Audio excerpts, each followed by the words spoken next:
Hello दोस्तों, खांसी यानी कॉफ ये बेसिकली एक प्रोटेक्टिव मैकेनिज्म है जिसके द्वारा बॉडी श्वास की नली में आए हुए हार्मफुल पार्टिकल्स, पैथोजन या इरिटेट करने वाली चीज़ों को एक ज़ोर से हवा के झोंके से निकालने का प्रयास करता है। ये आपकी श्वास की नली में कचरा जो भर जाता है उसको निकालने की एक प्रक्रिया है। आज हम बात करेंगे इसके क्या कारण हो सकते हैं, खांसी के बारे में क्या इसकी क्लासिफिकेशन है, ट्रीटमेंट स्ट्रैटेजी है, डायग्नोसिस है, इस पर हमने ऑलरेडी वीडियोज़ किए।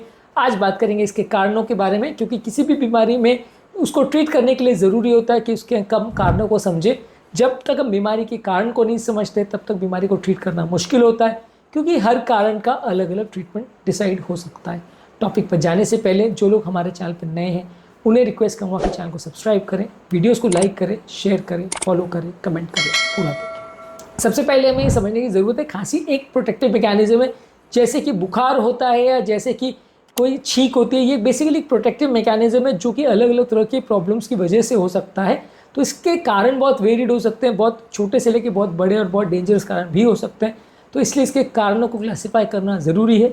सबसे पहले इसके कारणों में इन्फेक्शन हो सकता है। वो इन्फेक्शन बैक्टीरिया का या वायरस का या फंगस का, किसी का भी हो सकता है। वायरस इन्फेक्शन में ज़्यादातर कॉमन कोल्ड, फ्लू या रेस्पिरेटरी सिंसिटियल वायरस के इन्फेक्शन से ज़्यादातर खांसी देख सकते हैं। निमोनिया या ट्यूबरकुलोसिस या वूपिंग कफ ये बैक्टीरियल इन्फेक्शन है जिसकी वजह से किसी व्यक्ति को खांसी हो सकती है। इसके अलावा क्रॉनिक रेस्पिरेटरी कंडीशंस अगर किसी को, जैसे कि एस्थमा हो, इसमें ज़्यादातर खांसी होती है। ज़्यादातर लोगों को रात को या सुबह के टाइम पे ज़्यादा खांसी देखने को मिलती है।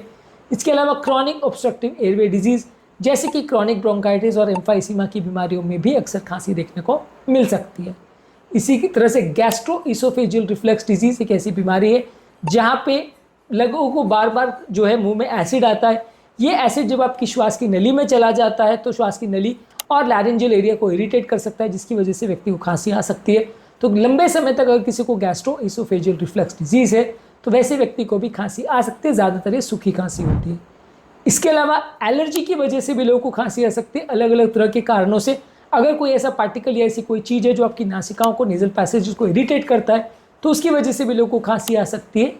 इसके अलावा एक बीमारी है पोस्ट नेजल ड्रिप, जिसकी वजह से अगर नाक में आपके कोई सिक्रीशंस आ रहे हैं या आपके नाक में कोई इन्फेक्शन हो गया या जुकाम हो गया, तो वो जुकाम का जो पानी है या जुकाम का जो गंदा मटेरियल है, म्यूकस है, वो अगर श्वास की नली में चला जाता है या फेरिंग्स में गिरता है, खासकर रात को सोते के टाइम, उसको पोस्ट नेजल ड्रिप बोलते हैं।